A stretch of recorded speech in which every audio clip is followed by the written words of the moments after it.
Hey there, and welcome back. It's day 74. It's also July 18th, 2019, and we're at the foot of the Sawtooth Mountains on Old State Highway out here in Idaho. You ever wake up in the morning and ask yourself, what am I doing? And more importantly, why? Yeah, me too. Hi. My name's Craig, and this is my story. A story about life. Life out there. For visuals while listening, search Life Out There on your favorite social media platform or use the links in the podcast description.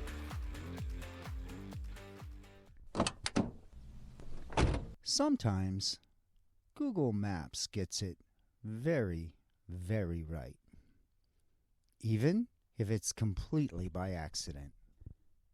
We left Fairfield early this morning, did a quick stop for gas in a place called Cary, and as we turned right and headed out Highway 26, Sawtooth Mountains in the rear view, I pulled up Google Maps.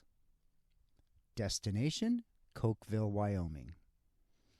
Figured that was as good a spot as any to consider the downward turn towards Colorado. So why not squeeze a little Wyoming into the drive? A few minutes in, the nice lady in my phone instructed me to take a left onto Old State Highway and then immediately turn right. So I made that left-hand turn. But the immediate right? Here's the cool part. What she had instructed me to do was taking us off of the main highway and onto an obviously very old road. In fact, it was barely even a road anymore. In many spots, it was gravel and dirt. Obviously, decades of neglect had allowed Mother Nature to begin reclaiming the land once the newer highway we had just pulled off of was put through the area. If we had taken that immediate right, the aging Old State Highway would have simply and nearly immediately returned us to the highway we had just exited. So guess who didn't make that immediate right? We sat there for a few minutes, wondering what might lie ahead. If we went straight, how far in would we get before the aging asphalt had completely surrendered to time and we were on a dirt road? If there were even a road, would it be passable? Would there be a place to turn around? Things were pretty dry, but could we get stuck? One way to find out. And it was straight ahead for us. Slow going, some 10 to 15 miles an hour, even less, until Highway 26 and the occasional semis using it were nothing more than a speck on the horizon to our right. I'd guess that we were some 3 or 4 miles out when I came to a crossing. It was clear that if we went right, we'd likely traverse the same type of road we had just passed over back out to the main highway. And to the left? Who knows? That trail, which is essentially what we were on at this point, meandered up and through the rolling hills, seeming as if to wind its way back into the surrounding mountain ranges. And straight ahead? Again, who knows? Another trail that appeared to go on forever. But studying where we were sitting and the scenery, pulled out into that crossing and swung a wide turn, coming back around where we were once again facing that main highway in the distance and those incredible Sawtooth Mountains. I'd glanced at the clock, and it was coming on around 10:30 in the morning. Close enough to lunch for me, I thought. And at this particular point in time, I could not imagine a better place to spend a few hours in the foothills of the Sawtooth Mountains, learning. First up, you guessed it, a walk with the boys. Let's go check this place out. We'd spend the next few minutes walking up and down the road in each direction, looking to see what might be just up over that next horizon. And back at the RV, I'd fire up the generator, check the fridge, quickly realize that I was a bit overdue for a stop at the grocery store. My options? Ham sandwich and a glass of water, or a plate full of pizza rolls and a beer. 15 minutes later, The boys were tethered in outside while Dad lounged on a folding chair soaking in the scenery of the Sawtooth Mountains, while polishing off a plate full of pizza rolls and an ice-cold Coors Light. Remember what I said about time fading away out here? The sun had been up for hours, and so had we. And it's 5 o'clock somewhere. So with lunch handled, I poked away on the laptop, switching between reading, watching videos, and mostly just staring at what was all around us. In many ways, nothing. Wide open, mountain ranges, prairie. But in other ways, could just feel all the history. I'd find myself staring at that broken down asphalt road and cinematizing the last 70 years or so. Cinematizing? Is that even a word? Cinematic? Whatever, I was making up movies in my head, wondering what had gone into this land, what had left this land, in just a matter of some 6 or 7 decades. Dusty trails like this one, trekked for decades by folks on horseback and wagons, would be transformed all across the country into smooth-surfaced asphalt roads. Once Henry Ford's Model A, and then the Model T would transform transportation across the country, and the globe for that matter, there was a need for smoother and more passable road surfaces. But progress, it seems, would move so rapidly that within just a few years of a road like this one being put in, a more direct, wider, and faster route would render these roads, like where I sit right now, nearly useless. Left alone, unused, and deteriorating back into the earth, studying how the cracks in the asphalt that had began so simply, the native plants of the area seeding, growing through the once impenetrable surface, broadening the cracks, speeding up the decay, and turning this man-made thing called asphalt back into dirt. Like I said, Mother Nature, once again, taking back what was hers. Here's a fun fact. Funny what you come across when you read about how roads are made.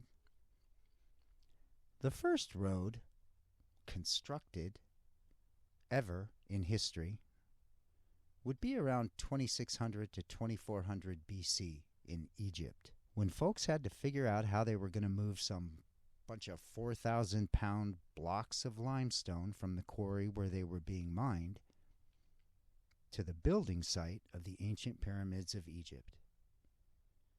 The brainiacs of the time had determined that if they somehow built a smoother surface across the top of the sands of the area's desert, this would enable them to place logs under the huge blocks of stone and essentially roll them from the quarries to the building site some 7 miles away.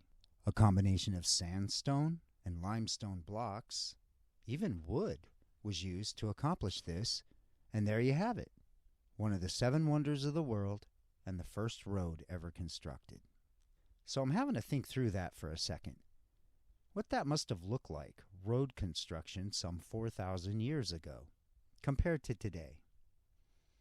And probably, the next time I roll up on a stretch of highway that's been shut down to one lane and I hold my place in line waiting for that gal or guy in the orange vest to speak into that walkie-talkie app on their cell phone, then flip the sign in their hand from stop to slow, I'll probably just be grateful I'm not waiting for some 200 or so men, and a few camels, to shove a 2-ton block of limestone up that section of closed road on a sled-type thingy on logs, enabling them to roll it. Stopping every so often to pour water on everything, 'cause, that stuff's got to cool down. And from picturing through how roads were installed and then forgotten, my gaze would shift to the downed fence lines that peppered the landscape. And again, another movie starts playing in my head. I can hear the shovels and the pickaxes digging holes so that 6-foot, rough-cut square pieces of lumber could be buried 2 feet in the ground. The sweat the DNA dripping into the soil on a hot summer day while the process is completed every 8 to 10 feet, for miles, so that these dreamers could then come back through and string a fence line within which to claim their land and begin farming, ranching, living. And today, as I sit here, what was all that sweat for? Where did they go? Where did whatever that fence once contained go? A few rotted sticks on the ground, mixed up in a bunch of rusty barbed wire, says that they were here and that they worked hard to be here. But they're gone. And just like all those places we had seen across eastern Oregon, Hardman, Unity, and beyond, abandoned and left to history. Thoughts and wanderings would shift countless times on this perfect early summer day on a prairie at the base of the Sawtooth Mountains. The cool summer breezes continuously shoving the bartonberry shrubs back and forth as they dig their roots deeper into the soil beneath what's left of that asphalt, each grow cycle making the plant only stronger while making this once brand new road a thing of the past. The bitterbrush bobbing in the same breezes while blue bunch wheatgrass sways softly as a backdrop to it all the while shifting from shades of green to even light blues in the early afternoon sun. And throughout it all, the vivid colors of the canis blossoms that no doubt exploded onto the scene in early spring, announcing their arrival in a brilliant purple bud, have now faded, shifted to green and browns as they prepare to lay down for another summer, only to return with a vengeance the next spring. It's too bad, I thought. I won't be here to see that. All of this activity, all at once, and yet singularly, all around us. And then my gaze would shift again, up and into those Sawtooth Mountains. I wanted to know more. What's out there? What used to be there? How did there even happen? Studying the jagged, serrated-looking edges of the rugged peaks make it easy to understand the name of the Granite Rock Mountain Range. The mountain range itself cuts through central Idaho some 43 miles from north to south, spanning 4 counties and nearly 680 square miles. And it's actually part of the Rocky Mountain Range. At its highest elevation, you'll find Thompson Peak at nearly 11,000 feet, with the average elevation throughout the range being around 7,500 feet. Formation of the mountain range can be traced geologically back some 60 or 70 million years when the area was actually part of a vast interior seaway called the Western Interior Seaway. This seaway would extend from present-day Gulf of Mexico to the Arctic Ocean, dividing the continent into east and west land masses. Fossil discoveries tell us that these shallow seaways teemed with life, including ammonites, sharks, and many forms of marine reptiles. I'm having trouble imagining sea-dwelling sharks in Idaho. Geological activity in the surrounding areas, including Canada, Utah, and Nevada, would begin some 120 million years ago, with the formation of mountain ranges in these areas. And while the Sawtooth Mountain Range were not yet a part of the landscape, it is this tectonic activity around it that would set the stage for their formation. Over millions of years, the North American plate would continue to drift westward, and throw in some tectonic and volcanic activity, the area would begin to rise up out of the sea. Somewhere between 2.5 million to as recently as 100,000 years ago, glacial and ice activity in the area would begin to play a major role in shaping this iconic mountain range. At around 1 million years ago, the area would experience a prolonged, colder climate, during which the higher elevations would play host to massive glaciers. At one point, these glaciers would cover nearly 1/3 of what we call Idaho. The glacial erosion would carve out U-shaped valleys in which glacial lakes would form, numbering in the thousands, and are still present today. The activity would also leave behind deep valley areas along with narrow ridges of rock that separate these valleys, which create the shapes, rugged and jagged peaks that the range is known for. And like so much of the region, the area is home to protected wilderness areas, along with plenty of national forest areas that provide an abundance of outdoor activity opportunity. I also learned that the area remains very seismically active through modern day. An area called Garden of the Giants can be explored via hike up from Redfish Lake.